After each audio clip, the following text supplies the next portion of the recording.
se trata esta retroalimentación? Vamos a hablar netamente de las corrientes psicológicas para que sepamos cuál es el repercusor de cada corriente psicológica y qué es el principio de cada una de ellas, ¿ya?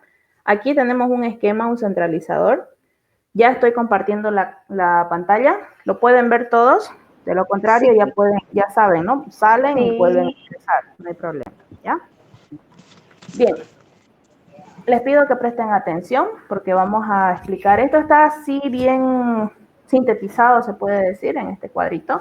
Sin embargo, es algo que lo voy a ir desarrollando a medida que vamos hablando de cada uno y ustedes también me van a colaborar con eso, ¿ya? La primera corriente psicológica, hablando ya de los estudios de la conducta que se dieron a partir de que de la psicología es una ciencia, la primera es el conductismo norteamericano. Su representante es John Watson.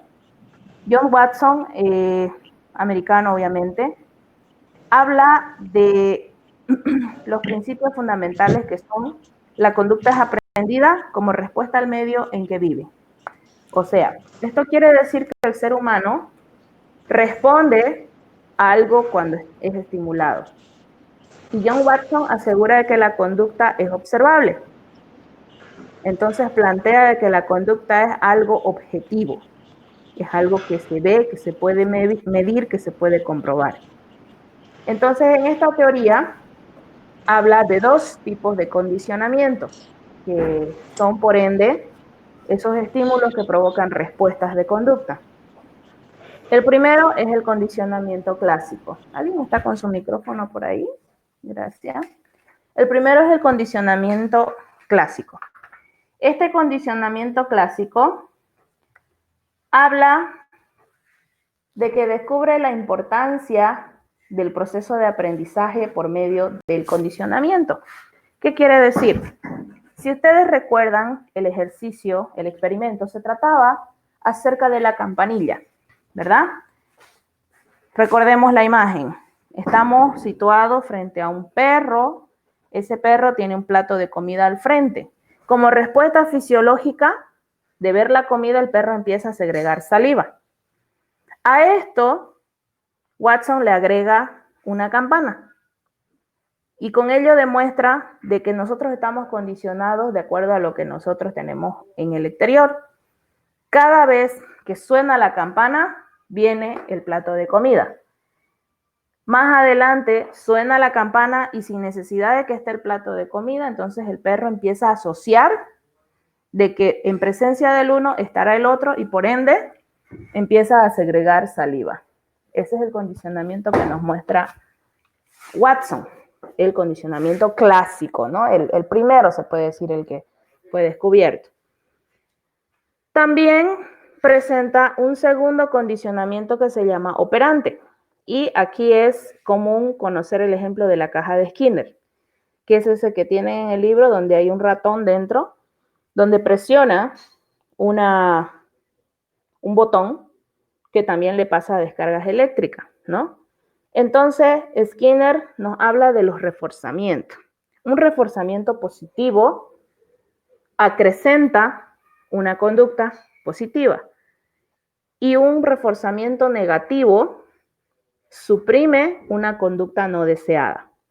Habíamos hablado del ejemplo del niño que hace su berrinche, ¿verdad? Si la mamá o el papá, después del berrinche, le da lo que quiere, está premiando el berrinche, lo está reforzando. Pero si en su defecto le da una paliza o le agarra las orejas, entonces está suprimiendo la conducta. Entonces ese niño está condicionándose de manera que el berrinche no va a ser instrumento para que el niño pueda conseguir lo que quiera. Entonces lo está suprimiendo esa conducta. ¿Hasta aquí se entiende el conductismo? Jóvenes, señoritas. Sí. Sí, Lisa. Sí. ¿Hay alguna pregunta? Vamos a pasar a la Gestalt. ¿Hay alguna pregunta? ¿Les quedó claro? Supongamos que en una pregunta del examen se les presenta de la siguiente manera. La presencia de un reforzador positivo ¿Suprime una conducta negativa? ¿Qué dicen ustedes? ¿Qué responden? ¿Sí o no? No. Repito. Ante Sí. la presencia de un reforzador positivo, ¿suprime una conducta negativa? No. Un reforzador positivo, ¿suprime No. una conducta negativa? No, pues, lo va a incrementar, pues más bien al contrario, ¿se dan cuenta? Entonces, mucho ojo con eso, acuérdense del berrinche, acuérdense, ¿ya? Ojo, las preguntas no las hago yo en el examen, pero puede que se les presente de esa forma, ¿ya? A ver, supongamos otro tipo de condicionamiento. Otra pregunta, perdón. El aprendizaje, según Watson, ¿es resultado de los estímulos externos o del condicionamiento del medio ambiente? ¿Qué responderían ustedes? ¿A o B? B. B. El conductismo, según Watson, ¿es el resultado de los estímulos externos o de del condicionamiento del medio ambiente? Ese sería el B.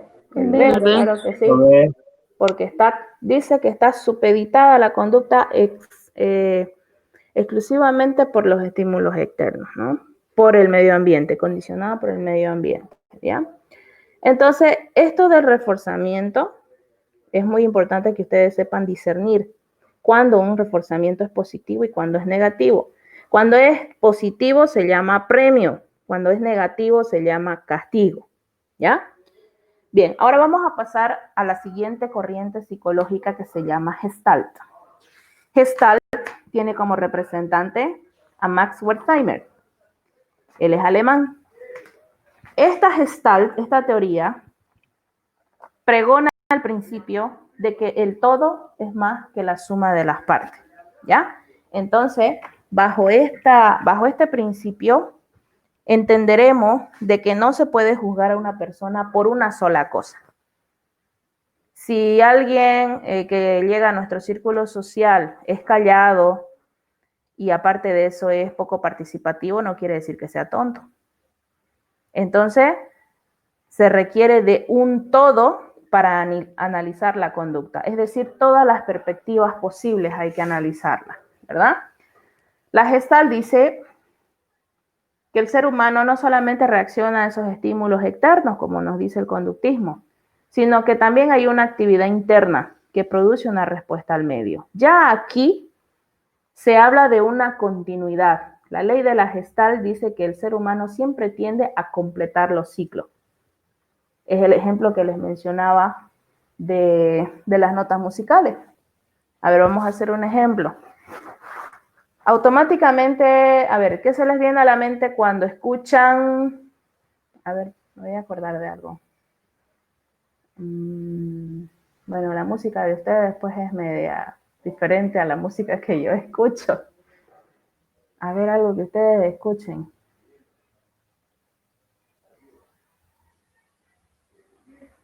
A ver si la conocen. Ya. Cumbia, cumbia. Eso, es justamente en eso estaba pensando. ¿Ya? A ver, solamente un tarareo. Y ahí quedó. Automáticamente, ¿en qué piensan? Ni idea, Lisa. No le creo. Música, pero no sé igual. A ver, otra. Ah, ya. La clásica. Ya, yo sé que esa la conocen. Entonces, no lo van a captar eso como una nota, como do, re, mi, o como fácil, so, de, do, re, así, ¿no?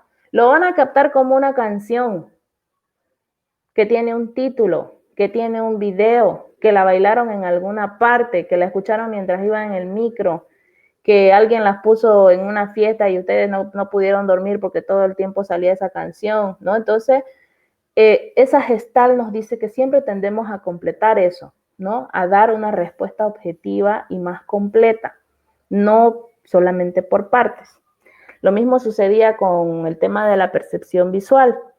Si nos presentan un triángulo que tiene segmentos abiertos a cada lado, el proceso mental del ser humano siempre va a ser de cerrarlo, de completar una línea que le falta un espacio. De eso se trata la Gestalt. Y cuando hablamos de conducta, siempre se trata de dar una percepción o un criterio completo. No juzgar a las personas solamente por elementos o por cabos sueltos que hay por ahí, ¿no? Siempre tratamos de hacer un análisis que concurra todas las características de esa conducta, ¿ya? Luego viene la psicología de la inteligencia. Esa es otra corriente psicológica que es pregonada por Jean Piaget. Ay, caramba. Por Piaget. Piaget habla de la psicología de la inteligencia. Él dice que los procesos de aprendizaje no solamente están condicionados por esos elementos externos de los que habla el conductismo, sino que también habla de que en el ser humano hay procesos mentales que son internos, obviamente, que ayudan a ese proceso de aprendizaje. Está diciendo que hay actividad cerebral en las personas de acuerdo a su etapa de desarrollo. Y esa etapa de desarrollo, según Piaget, son 4, que dividen sobre todo la fase inicial. ¿Por qué solamente se centra en la fase inicial? Porque según la inteligencia que plantea Piaget, este es el tiempo donde mejor se comprende y se desarrolla las características de la inteligencia, dado que el ser humano desde que nace hasta que cumple los 12, 11 o 12 años, tiene una gran plasticidad cerebral, de acuerdo al sistema nervioso, ¿no? Y la parte madurativa. Tiene una gran plasticidad cerebral, que eso le permite absorber y aprender de manera súper apresurada todo lo que sucede a su alrededor, ¿ya? Entonces, de acuerdo con las etapas de desarrollo de Piaget, son 4. La primera es de los 0 a los 2 años, que sería la sensoriomotriz. Como su nombre lo dice, está basada en la percepción del niño o la niña. ¿Qué es sensorio? Que viene de los sentidos, que lo siente. ¿Y qué es motriz? Motricidad, dinamicidad, que los manipula. El niño no va a saber qué es chocolate hasta que agarre un chocolate, lo pruebe el chocolate, se lo trague el chocolate, se pringue con el chocolate, ¿no? Solamente así, manipulándolo y sintiéndolo, va a conocer chocolate, de 0 a 2 años. Por eso es la etapa de la curiosidad. Luego viene la segunda etapa, que es preoperacional, de 2 a 7 años. En esta etapa, según Piaget, dice que de 2 a 7 años el niño ya puede expresarse o relacionar asociando símbolos para poder comunicarse. Entonces aquí empieza el lenguaje. El lenguaje les ayuda a poder expresar lo que ellos sienten. Pueden decir no quiero, mamá agua, cuando tienen sed. Pueden decir alzame, cuando están cansados, ¿no? Y aquí es donde se da el egocentrismo. Todo es atención para ellos. Quiero esto, vení para acá, mamá dame, ¿no? Entonces es la etapa preoperacional donde está previo a empezar a conocer el mundo exterior. En esta etapa no distinguen la fantasía de la realidad. Si usted le muestra un vaso, hagámoslo más atractivo, le muestra un helado y luego le dice que cierre los ojos. El niño cierra los ojos. Y en ese momento usted va y lo bota, lo esconde, no sé, lo bota por ahí el vaso, el helado. Le dice, abre los ojos, y el niño abre los ojos. El niño va a creer que ese helado desapareció, que realmente no existe, y se pone a llorar. Si usted lo esconde de su vista, el niño cree que no existe, que desapareció. O sea, no discierne de la realidad con la fantasía. Si usted le dice hay un caballo en el cielo con alas, él se lo va a creer. Y de la misma manera, si usted le dice que es un tonto, un cochino, un atrevido, un malcriado, también se lo va a creer. Entonces hay que tener mucho cuidado en esta etapa, de 2 a 7 años, ¿sí? Luego viene la tercera etapa, que se llama operaciones concretas. Abarca desde los 7 hasta los 11 años. Este rango de edades suele diferir de acuerdo a las relaciones con las que vive el niño o niña. Algunos niños tienen la oportunidad de compartir con su grupo de pares. ¿Qué quiere decir grupo de pares? Que hay otros niños de la misma edad. Y eso les hace muy bien, porque ellos están disfrutando de esa infancia que les corresponde de acuerdo a su grupo etario, de acuerdo a su edad en todas palabras, ¿no? En todo caso. De manera que si este niño no tiene con quién socializar, no tiene esos agentes de socialización de la misma edad que le entiendan, le comprendan, pero sobre todo le complementen en la etapa de desarrollo que está, entonces puede que exista una frustración, porque un niño necesita ser niño y un adulto jamás va a ser un niño. Así de simple, por más que lo quieran, lo amen, jueguen, le hablen como bebé, nunca va a ser niño. Entonces un niño necesita del grupo de pares, por eso se llama grupo de pares, porque son iguales, ¿no? Esto es tan, ¿cómo les diré? Es tan poderoso en el sentido de la crianza de los niños, porque a veces sucede, por ejemplo, vamos a detenernos un ratito aquí, si me lo permiten, ¿no? ¿Qué sucede con estos niños que se quedan producto de padres que, ¿cómo se llama? Que emigran al extranjero en busca de mejores empleos, trabajo? Generalmente, si les toca lo que estoy hablando, lo hago con mucho respeto, pero también con mucha sinceridad. Si les toca a alguno de ustedes, ¿no? Entonces, ¿qué sucede con estos hijos o hijas de padres ausentes? No por trabajo, sino que están lejos, ¿no? Entonces, generalmente quedan a cargo del tío o la tía. Y en el peor de los casos quedan con los abuelos. Los abuelos son los más malcriadores de niños y niñas, porque los consienten. Pero ese choque generacional produce un desfase muy fuerte en la personalidad de ese niño, porque está pasando de ser el hijo de su mamá a ser el hijo de su abuela o de su abuelo. Y por ende, la forma del trato de un abuelo y de una abuela a la vez es más cariñoso, más dócil, pero a la vez es más exigente, porque el abuelo o la abuela supone, o sea, es innato, supone que ya realizó una crianza y supone que ese niño ya viene con esa crianza, lo cual no es cierto. ¿Qué sucede? Por ejemplo, un niño o una niña, ni bien sale del colegio, quiere seguir jugando, quiere mirar tele, quiere salir a jugar, etcétera, etcétera, ¿no? Entonces, una persona adulta, un abuelo, una abuela, lo que quiere es sentarse, conversar, tal vez cenar y luego irse a dormir. Entonces el niño no tiene ese tiempo, no lo disfruta. No es lo mismo. También no le va a exigir a una persona mayor que juegue con la misma intensidad que un niño. Aunque se esfuercen, no lo es. Entonces ese choque generacional es disfuncional. Y estos hijos pasan de ser hijos de los padres a ser hijos de los abuelos, lo cual no es correcto, porque el abuelo malcría. El abuelo no educa, el abuelo malcría. Los que educan son los padres. Bueno, estoy hablando de padres en el mejor de los casos, ¿no?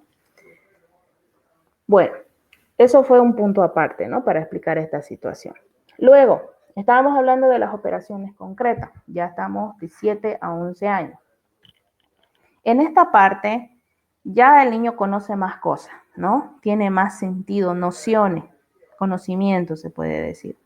Y sus habilidades aceleran drásticamente. Cuando usted acuerde, un niño de 7 a 11 que usted lo veía jugando todo el tiempo así, cuando usted acuerde ya lo va a ver pintando, si es que ese es su arte. De lo contrario, ya lo va a ver, puede ser que esté realizando, ¿cómo se llama esto? Resistencia en atletismo, que le guste el fútbol, que domine muy bien el balón, así, aceleradamente en esta edad, ¿no? Entonces empiezan a pensar de una forma un poquito más simbólica. Ya saben qué es mentir, ya saben qué es ocultar la verdad, ya saben qué es decirle algo a la mamá que no es correcto, ¿no? Ya saben. Entonces, aquí hay 3 cosas de este pensamiento que les ayuda al niño a identificarse como tal, ¿no? Lo que es la seriación, la clasificación y la conservación. La seriación quiere decir que saben cuál va primero, cuál va después. Saben que primero tienen que asearse antes de ir a sentarse a la mesa y almorzar. Saben que primero tienen que terminar sus tareas antes de ir a jugar, ¿no? Reconocen. También saben clasificación. Saben que lo blanco no se lava con la ropa de color. O sea, ya hay cosas que lo entienden. Y también de conservación, cuando se trata de cuidar algo para que no se deteriore, ¿no? Y luego viene la etapa de las operaciones formales, que es a partir de los 11 o 12 años en adelante. Y bueno, ya ahí viene todo lo que es el pensamiento abstracto en toda su plenitud, ¿no? Lo que son los conceptos, los términos, las expresiones, explicaciones, argumentos, ¿verdad? Entonces, eso empieza de ahí a partir de 11 o 12 años. No es lo mismo un juguete que usted le dé a un niño de 7 años, supongamos. Usted le da un juguete a un niño de 7 años, una piñata, supongamos. El niño todavía lo toma como algo de sorpresa. Pero si le da una piñata a un niño de 12 años, ya sabe que directamente la tiene que romper para que salga, ¿no? Lo que hay en el contenido. Ya es otro el sentido de conocer. Entonces, esas serían las 4 operaciones que plantea la inteligencia según Piaget, ¿ya? ¿Hasta aquí hay alguna pregunta antes de pasar a la otra? ¿Está claro? Niños, niñas. Hola. Sí, estamos muy claros. Sí, está claro, Sí, Alicia. está bien. Sí, Lice. Ya. Hay 31. Espero que sean 31. ¿Cuántos son en este curso? Ya me Somos preocupa más, ese. Lo que entramos a clase sí o sí somos 31, 32. Pero en el grupo hay como unas 50 personas. Sí, Ay, Dios mío, no sabía que eran tantos. Menos 20. Miércoles, es harto, ¿no? Bueno, esperemos que no tengan problemas con el tema de su concurrencia, porque después vienen los reclamos y, bueno, no importa. Continuemos. Como quien dice, mientras menos boca, más nos toca, ¿no? Entonces, mientras menos oídos, mejor escuchamos. Bueno, vamos a ver entonces la corriente psicológica que se llama el psicoanálisis. Me encanta el psicoanálisis. ¿Y saben por qué me gusta? Porque tiene ese elemento oscuro de la persona. No es por darle realce, sino que dice la verdad. O sea, incluso hay una escuela del psicoanálisis. Las escuelas ya son como entidades a la que un profesional en psicología se adscribe y trabaja bajo ese enfoque clínico, ¿verdad? Entonces, la escuela de Piaget, perdón, de Freud, de psicoanálisis, también le llaman escuela lacaniana, y habla netamente de estas emociones que están en el inconsciente. Bien, en el psicoanálisis, Sigmund Freud es el precursor de esta teoría. Y lo que pregona o lo que sostiene es que sugiere la existencia de lo inconsciente. Ese algo que tenemos todos los seres humanos que no está regido por la voluntad, que es como que tuviera decisión propia, que se mueve por sus propios impulsos. Entonces él dice que este inconsciente explica esos comportamientos que son inexplicables, que no todo lo que se siente o se piensa uno lo expresa, sino que hay muchas cosas que se guardan. Esto porque la sociedad en que se vive no lo permite y también porque ciertas normas morales lo reprimen. Y esto se va acumulando y se va formando aquello que él llama inconsciente. Este autor era bastante controversial porque él realizaba estudios acerca de desórdenes mentales, como por ejemplo la neurosis, la histeria, la interpretación de los sueños, los fracasos, los actos fallidos, ¿verdad? Entonces, él basaba todas sus teorías en este inconsciente.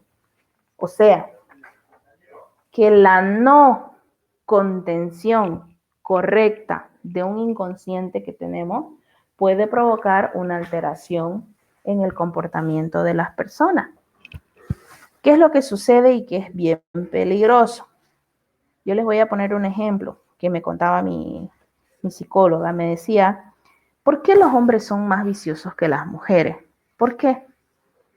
Y la verdad es que nunca me lo pregunté ni nunca me puse a pensar, porque bueno, yo no soy hombre, pues no, o sea, no me interesa, digamos. Pero resulta que en el fondo sí hay algo que nos debe interesar a todos, y es que sin hombres no existe sociedad, así como tampoco existen mujeres. No existiría si no hay mujeres. Entonces, me dice la psicóloga, la doctora, me dice que cuando estamos en la etapa de desarrollo, en estas 4 etapas que plantea Piaget, es tan importante la forma de contener las emociones, el aprendizaje que tenemos, que eso determina más adelante el tipo de personalidad que vamos a tener, lo cual es cierto, ¿verdad? Lo hemos visto que todas estas experiencias forman la personalidad. Pero resulta que hay hombres y mujeres, más hombres que mujeres, sí, que presentan alteraciones en la conducta y lo canalizan en lo que se llaman vicios. Por ejemplo, dentro del desarrollo sensoriomotriz, hay un periodo de latencia, se llama latencia porque es permanente, dura un tiempo y es muy fuerte, en que el niño se mete todo a la boca, ¿verdad? Quiere morderlo, quiere probarlo, incluso se traga cosas que no debe, ¿no? Come tierra y qué sé yo. Entonces, esto es algo normal en el ser humano porque la boca, como los genitales, son sectores que dan el placer. Si estas sensaciones, no se olviden que la sensoriomotriz es de sensaciones, si en esta etapa el niño o la niña no satisface esas sensaciones, entonces lo reprime, pero se va acumulando. Y más adelante, generalmente los que tienen esta represión en la satisfacción oral, o sea, de la boca, generalmente tienden a morderse las uñas o tienden a ser alcohólicos o agarrar el cigarro, porque necesitan meterse algo a la boca. Miren cómo había sido esto, ¿no? Interesante. Uno no le da mucha importancia, uno dice, mis nervios, que no sé qué. Todo el mundo tiene nervios, unos en mayor o menor medida. Pero ¿por qué hay gente que se mete todo el tiempo las manos a la boca? Tiene que estar mordiendo algo, ¿no? O hay personas que comen exageradamente, tienen que comer algo sí o sí. Ansiedad, dicen, no. Eso es algo que viene de más antes. O de lo contrario, supongamos una pareja de 18, 19 años que se enamoran y de repente, pum, ella se va con otro o él se va con otro. Si esa persona que fue engañada, ¿no? por la pareja, si esa persona que fue engañada por la pareja no tiene un mecanismo de defensa o de bloqueo de estos sentimientos negativos, entonces puede proceder una frustración. Esa frustración entonces se canaliza y se vuelve una adicción. Y empieza la generalización, ¿no? Todas las mujeres son iguales, todos los hombres son iguales, ¿no? Entonces eso generalmente se canaliza en una generalización y cambia la conducta de este ser humano. Eso se llama aprendizaje también. Se aprende a la buena y se aprende también a la mala, ¿no? Entonces, según Freud, todas estas experiencias se van a una cajita, yo la describo así, una cajita que se llama inconsciente. No tengo el tamaño del inconsciente porque la mente no tiene límite. Entonces, sin embargo, Freud dice que la estructura de este psiquismo son 3 instancias. Habla del yo, el ello y el super yo. Aquí quiero que me ayuden un poquito mientras descanso. ¿Qué es el yo? Alguien, por favor, que me lo explique en sus propias palabras. ¿Qué es el yo?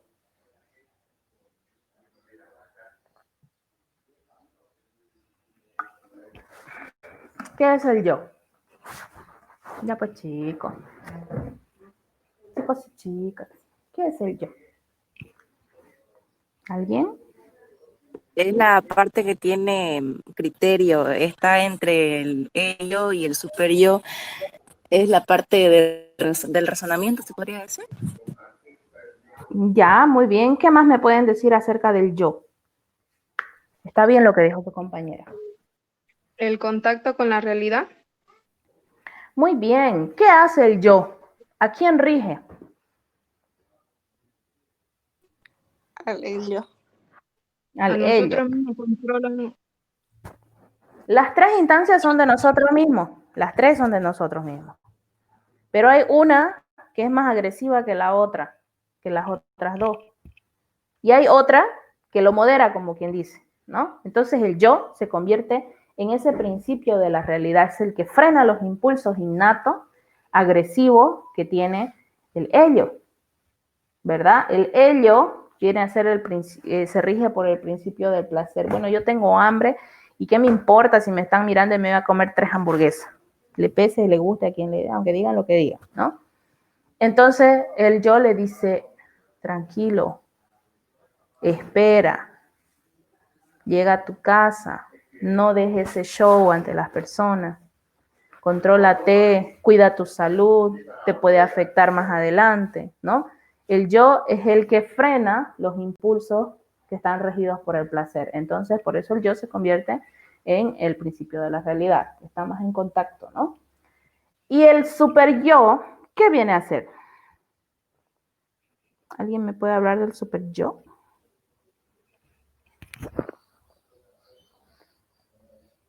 Hola. Hola. Habla de patrones sociales del super yo. ¿Qué será?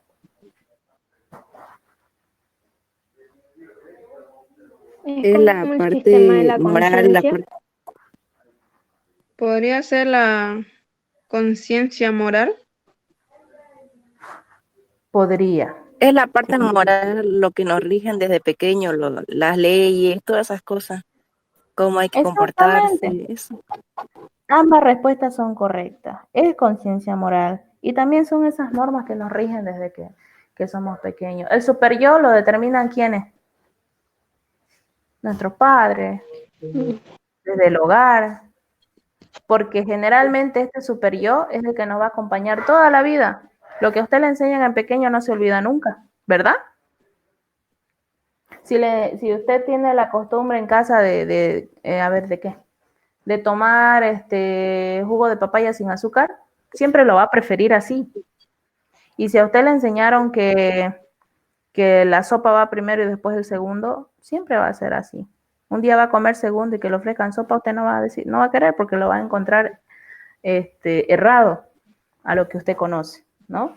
O algunas personas que le echan, ¿cómo le llaman? Manga con sal, creo que comen, ¿no? Yo la verdad jamás en mi vida he hecho eso, a la manga verde. Creo que sal o azúcar, no sé. Pero bueno, yo... Sal, dicen, manga verde con sal. Manga verde con sal, y yo digo, la verdad, no, nunca he probado, la verdad, y no me atrevo porque yo he comido manga toda mi vida, pero manga madura, digamos, y sin azúcar ni nada. Entonces, bueno, respeto guardan respeto, ¿no? Y lo que sea de cada quien, ¿verdad? Bien, hasta aquí tenemos entonces 1, 2, 3, 4 corrientes psicológicas. Por favor, pregunten. Voy a pasar a las otras 3. El ello, no hablamos del ello. ¿Perdón? Que no hablamos del ello. ¿Hay alguna pregunta sobre estas corrientes? ¿Algo que me quieran decir al respecto? Bueno, vamos a pasar entonces. Ahora vamos a hablar del humanismo. Es otra corriente psicológica. Aquí existen 3 representantes que se llama Gordon Allport, George Kelly y Carl Rogers. Esta corriente psicológica tiene como base fundamental o como principio de la teoría de que es más apegado al ser humano, a sus características buenas, porque este humanismo nació justamente porque encontró mucha contradicción con el psicoanálisis. Después de que Freud afirmara de que hay oscuros sentimientos, hay mucha frustración, hay deseos reprimidos en la interpretación de los sueños, así como hay neurosis y psicosis, entonces estos tres autores empezaron a resaltar aquellos atributos que son buenos del ser humano. Y por ello es que su principio es la comprensión, el apoyo, la empatía, también en relación con las personas. O sea, que resalta la bondad del ser humano. Entonces, el humanismo es una corriente psicológica que es algo así como antropocentrista. Pone al hombre al centro de todo lo que está a su alrededor. Y por ende, en todas las relaciones sociales, hace énfasis en los atributos que son positivos, ¿ya? Después del humanismo viene la corriente psicológica que ya se llama cognitiva. A diferencia de las otras corrientes psicológicas, quiero resaltar de que la psicología cognitiva tiene mucha relación con el aprendizaje significativo. ¿Qué quiere decir esto? Albert Bandura ya conocía obviamente las anteriores teorías y él afirma de que existe un aprendizaje que es asimilado, es intrínseco y en lo que se aprende nunca se olvida. Aunque nosotros digamos, pucha, lo olvidé, lo que sucede comúnmente, ¿no? Yo me acuerdo que llevé trigonometría en el colegio, pero ahorita no estoy muy clara la figura. Puede ser que usted lo tenga guardado en la memoria, pero que no lo tenga fresca la información porque ya pasó mucho tiempo. Pero si usted lo aprendió, usted lo va a mirar, lo va a leer tal vez una vez y nuevamente lo va a poder resolver. Por otro lado, el aprendizaje nos permite sacar eso que tenemos guardado, nos permite traerlo al recuerdo, a la memoria, al presente, siempre y cuando hubiera sido almacenado correctamente. En esta clase, supongamos que es una retroalimentación. Si a usted le interesa esta clase, usted le va a poner atención. Si usted le pone atención de unos 60 segundos, se va a olvidar. Si le pone atención de un minuto y medio, o a 2, va a asimilar un 50% de todo lo que se habló. Pero si usted le presta atención desde que yo empecé hasta que voy a terminar, entonces ese aprendizaje se va a la memoria a largo plazo. Y ahí ya existe un registro memorístico. Entonces ya se convierte en un dato que usted lo ha almacenado correctamente en su memoria. Y hasta el día que usted tenga uso de razón, se va a acordar, va a decir, me acuerdo, el humanismo trataba de esto y esto y esto. Se va a acordar, 100% se lo garantizo, ¿ya? Entonces, en esta psicología cognitiva, esta corriente hace mucha mención a ese proceso de asimilación de los conocimientos. Entonces, Albert Bandura, él observó bastante este tipo de aprendizaje e identificó que los niños a temprana edad aprenden e imitan de acuerdo a las personas que están a su alrededor. Si yo quiero a mi papá, lo quiero mucho y está frecuentemente a mi lado, entonces yo voy a aprender lo que él hace. Sin necesidad que me lo diga, lo voy a aprender, ¿no? Es como el ejemplo que les decía, si ustedes están fumando y un niño los ve y ustedes le dicen, no vas a estar fumando, ni idea, no les va a hacer caso porque ellos los han visto fumar. Entonces lo más probable es que también fumen. Así de simple. Entonces Albert Bandura nos dice que hay un modelado, hay un modelo el cual imitar. Y este aprendizaje por imitación de aquello que es significativo es de acuerdo al afecto que se produce de la persona que uno lo va a imitar. Si hay alguien que no me agrada, obvio, por supuesto que no lo voy a imitar, porque ni siquiera me cae bien, ¿no? Hay niños que son así, hay niños que son muy sociables y ven a una persona por primera vez o recién lo están conociendo y son carismáticos, son bastante amigables. Pero hay otros que no, son bastante reprimidos, son sumisos y no socializan fácilmente, ¿no? Luego, tenemos otra corriente que se llama neuropsicología. Y en esta parte me faltó a mí, error mío, me faltó desarrollarlo este tema porque se encontraba en la parte de en la relación de la psicología con otra ciencia, pero también es una corriente psicológica. Esta es actual, es representada por Brenda Milner, y este es el enfoque de la neurociencia. La neurociencia, primeramente la neurociencia es la encargada de estudiar la parte física del cerebro y cómo ésta es responsable de las funciones cognitivas y su afección en los procesos cognitivos de la conducta. Quiere decir que según este enfoque, la neuropsicología ya establece esa relación entre el cerebro y la conducta de los seres humanos, porque evalúa hasta dónde compromete el comportamiento la afectación de ciertas zonas del cerebro. Por ejemplo, ante un golpe o la falta de oxígeno al nacer, muchos niños y niñas tienen el problema del habla, no pueden hablar bien o tartamudean. Otras personas tienen un poco de problemas más profundos, como por ejemplo un Alzheimer temprano, un Parkinson, la esclerosis, la epilepsia o también el autismo.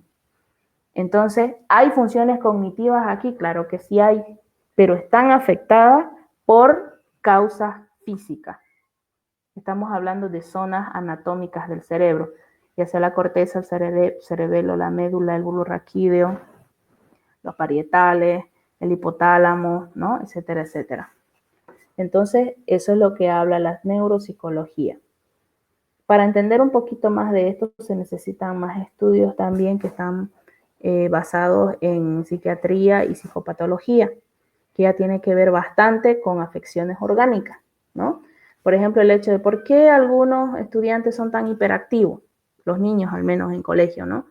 Entonces, ya estamos hablando no de algo que ellos aprendieron, la mamá es hiperactiva, el niño también, no, mentira es eso. La hiperactividad se debe a que existen sustancias en el cerebro de que segregan ciertos nutrientes para que se distribuyan en todo el cerebro a través de la circulación. Pero algo está pasando de que esas sustancias no están cubriendo el requerimiento del cerebro. Entonces, las otras partes del cerebro están alterándose y por tanto provocan que un estudiante sea agresivo, impulsivo y sea hiperactivo, ¿no? Entonces, a veces con medicación o algún tipo de dieta se puede subsanar, pero siempre esta neuropsicología es la que se va a encargar de eso, ¿no? Es un poco más clínico. ¿Hasta ahí tienen alguna pregunta? ¿Pregunten, niños? No. ¿Puedes explicar de nuevo la neurociencia? ¿Perdón? ¿Puedes explicar de nuevo la neuropsicología? No la entendí casi. Ya, de nuevo, voy a volver atrás. Ok, está bien. Bien, la neuropsicología es una corriente psicológica. Cuando hablamos de corriente psicológica, estamos hablando de un enfoque, ¿ya? Es como una lupa por la que se mira la conducta del ser humano. Hemos visto humanismo, conductismo, ¿no? Cuando llegamos aquí a neuropsicología, estamos del lado neurológico, de que habla netamente de esas funciones cerebrales. ¿Quiénes representan a esta neuropsicología? Los aportes que se han hecho es Brenda Milner y la neurociencia. La neurociencia está encargada del estudio del cerebro, es decir, la parte física, anatómica y orgánica, y cómo estas zonas influyen en el comportamiento de las personas, lo que les decía anteriormente. Supongamos que hay un ser humano que tiene un accidente y parte del cerebro está inflamado. Y justo esa parte está comprometida los dos pares oftálmicos. Entonces, ¿qué es lo primero que va a suceder? Va a perder la visión.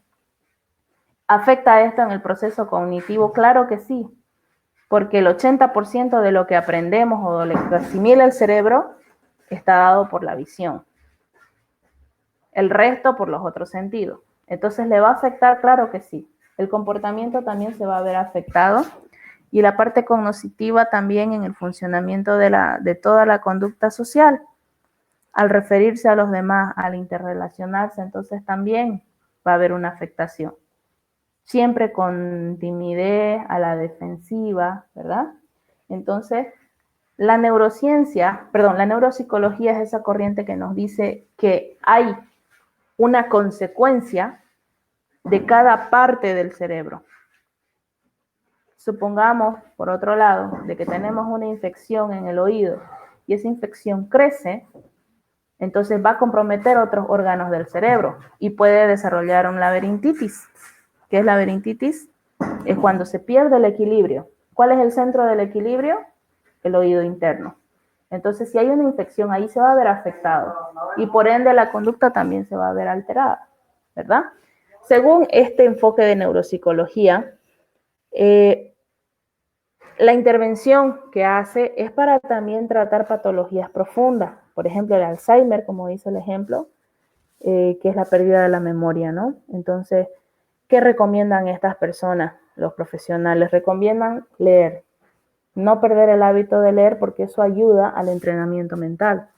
Una persona que lee un libro en vez de sentarse a ver una novela, tiene más probabilidades de tener agudeza mental que otra persona que para todo el tiempo mirando televisión y durmiendo, y bueno, que no tiene entrenamiento, pues, ¿no? Porque ahí se entrena la vista, el oído, etcétera, etcétera, ¿no? Entonces, la lectura es un proceso mental interno que ayuda a mantener esa agudeza mental. Parkinson. Se ha demostrado que el Parkinson es la falta de ciertos compuestos en el líquido cefalorraquídeo de la sustancia del cerebro. Tenemos sustancia blanca y sustancia gris. ¿Qué es Parkinson? Son esas personas que tienen movimientos tónico-clónicos, ¿verdad? Que se sientan y están con la mano todo el tiempo moviéndose, o la cabeza, o los pies, o la rodilla. Si tienen la oportunidad, en el internet pueden buscar a Michael J. Fox, que es un actor que tenía un Parkinson muy avanzado. Le temblaba los 4 hemisferios de su organismo, superior, inferior, izquierdo y derecho. Y hasta para hablar. Entonces estas personas no pueden ni siquiera sostener una cuchara y llevarlas a su boca para alimentarse, porque no tienen esa coordinación, ¿no? Eso es un problema muy serio. Está la esclerosis, la epilepsia, el autismo también, ¿no? Entonces, la neuropsicología es como algo más patológico, que se encarga de estudiar la parte física del cerebro y luego cómo va a repercutir eso en el comportamiento de las personas, ¿no? De acuerdo al área afectada. ¿Aclaré su pregunta o la confundí más? A ver. Me despejó totalmente. Gracias. Gracias a Dios. Amén. Bien, ahora vamos a ver las áreas de la psicología. Bueno, esta partecita es un poquito ya general, pero es como un refresh, ¿no? Porque hemos salido general ya de lo más grueso, se puede decir, de lo más complicadito. Entonces, las áreas de la psicología en las que intervienen, por ejemplo, es la parte de la psicología evolutiva. La psicología evolutiva, como su nombre lo dice, se encarga de cómo se desarrolla la conducta a lo largo de las etapas de la vida. Y es lo que hemos visto. En realidad, cuando hablamos de la teoría de Piaget, ojo, no solamente Piaget habla de esta evolución de los caracteres de la persona, sino que es el más estudiado y el más acertado, y ha servido de base también para muchos estudios. Es el más preciso que existe. Sin embargo, hay otros también que hablan de ello. Por ejemplo, Vygotsky, está, ¿qué se llama el otro? Jerome Brunner, que habla del aprendizaje por descubrimiento, etcétera, etcétera, ¿no? Entonces, hay otros también, pero en este caso, la psicología evolutiva es la que determina la influencia del desarrollo biológico, o sea, lo genético y también con el ambiente, ¿no? Cómo va afectando y cómo van interactuando estos 3 elementos a medida que el ser humano crece, adquiere más edad, más experiencia y más tiempo de vida, ¿ya? La psicopatología, como su nombre lo dice, todo lo que es patológico es alterado, es como hablar de una enfermedad, ¿ya? Entonces ya aquí estudian las causas de esas conductas del ser humano cuando tienen problemas que no pueden controlar, ¿verdad? Hay personas que ni siquiera pueden acercarse mucho porque, no sé, sienten como una fobia. De repente ustedes han conocido a alguien que ustedes le miran de frente y siempre están huyendo la mirada, como que hay cositas que uno no sabe por qué son así, pero siempre hay un trasfondo. Entonces la psicopatología se encarga de descubrir esa causa y tal vez plantear orientaciones para subsanar esas dificultades. La psicofisiología, bueno, fisiología ya saben ustedes, ¿no? Funcionamiento se llama. Entonces, la psicofisiología se encarga de ese estudio de los cambios orgánicos, de toda la parte psicológica que sucede en el ser humano. ¿Por qué me siento así, no? Ay, la adolescencia es fatal. En eso vamos a entrar la siguiente semana. A ver. No, esta semana toca, pues, ¿verdad? ¿Cuáles son las causas de esos cambios orgánicos? ¿Por qué suceden? ¿Y qué es lo que sucede? ¿Verdad? Por ejemplo, hay señoritas, colegas, amigas mías, que cuando están en el tiempo del periodo, están tan irritables que no se les puede decir ni hola, no saludan, ladran. Pero hay personas que ni lo sienten el periodo, de hecho, ni saben si tienen o no tienen. Algunas son así y otras no. Entonces hay una explicación para eso. Todo tiene una explicación y la psicología se encarga de eso. La psicofisiología, perdón. ¿Sí? ¿Alguien quiere decir algo? ¿Hola? Ya.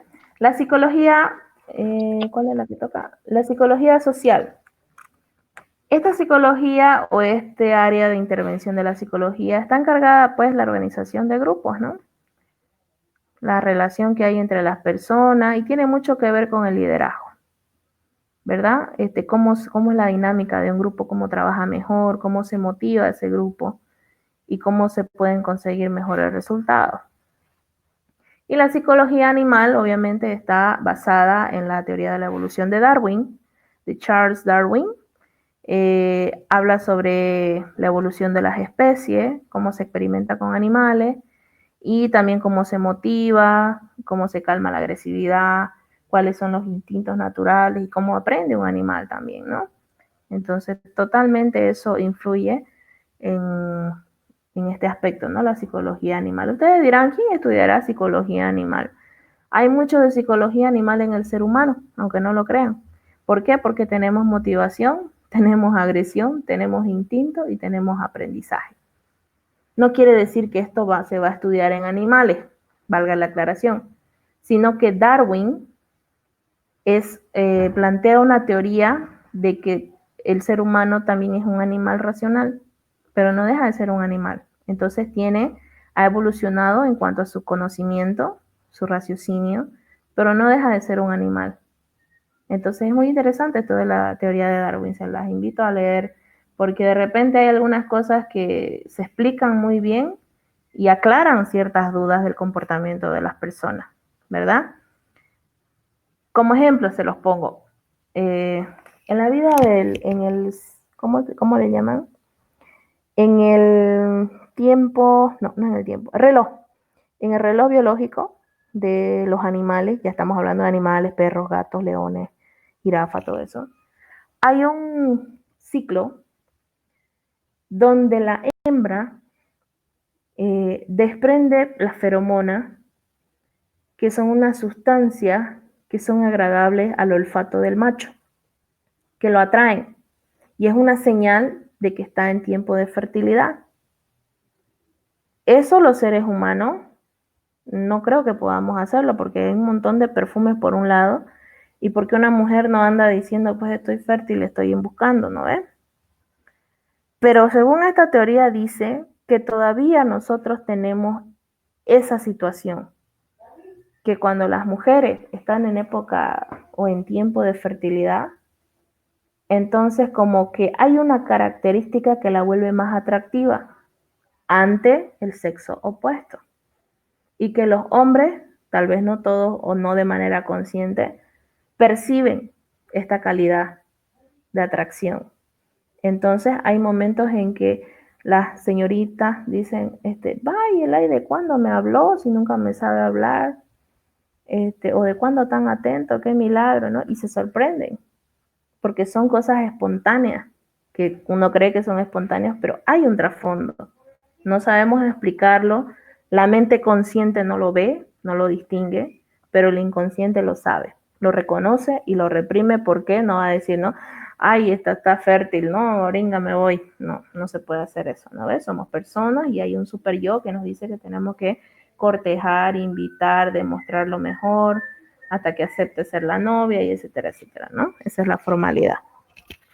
¿Ya? ¿Hasta ahí se entiende? Esas son áreas de la psicología, áreas de estudio de la psicología. Ahora tenemos las áreas, o si quieren, ámbitos, donde se aplica la psicología. Y esto lo vemos en la parte educativa, en la parte clínica, laboral, comunitaria y ambiental.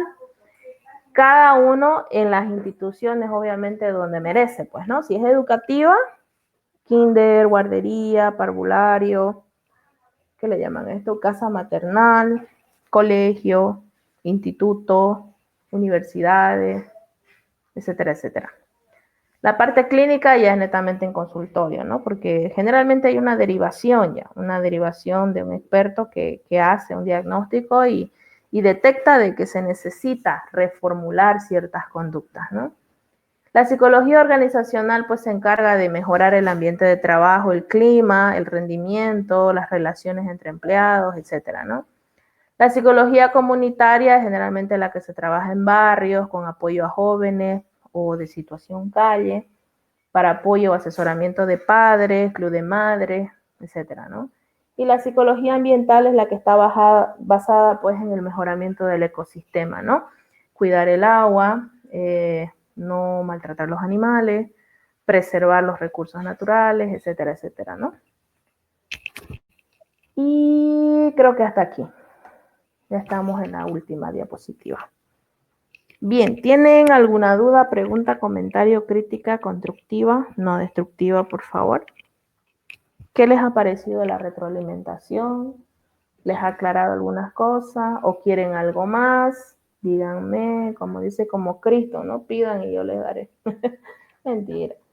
Pero bueno, ustedes pregunten, que para eso estamos, entre todos podemos responder también. Creo que ahora ha estado más sintetizado, ¿no? A veces cansa un poquito cuando lo vemos por separado, pero con estos cuadritos nos vamos a ayudar a ver la figura un poquito más específica.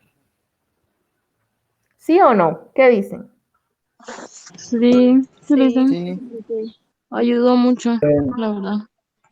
¿Qué dudas tienen acerca de esto o de algún otro tema?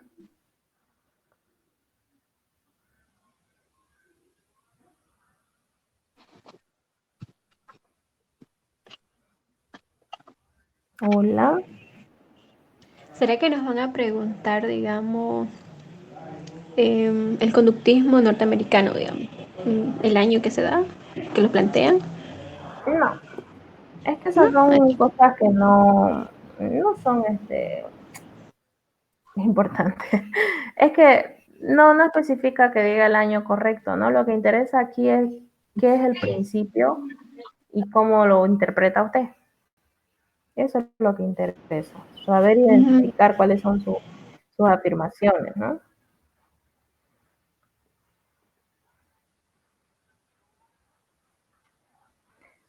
Consulto. Para el día de mañana, ¿seguimos con el avance que nos toca la adolescencia o nos damos tiempo para otra retroalimentación del tema 2?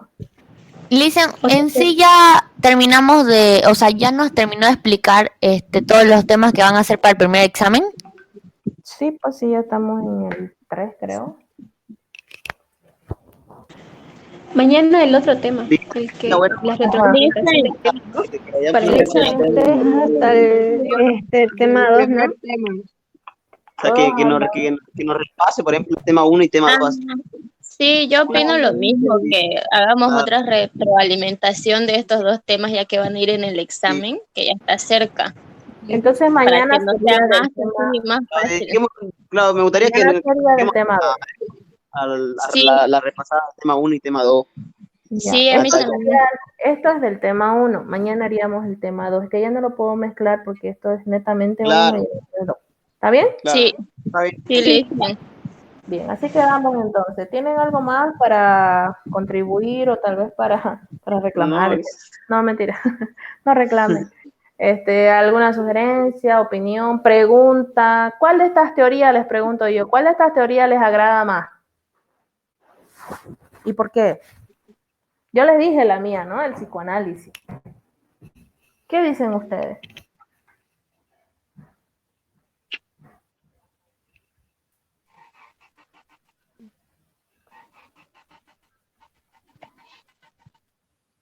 No les gustó ninguna.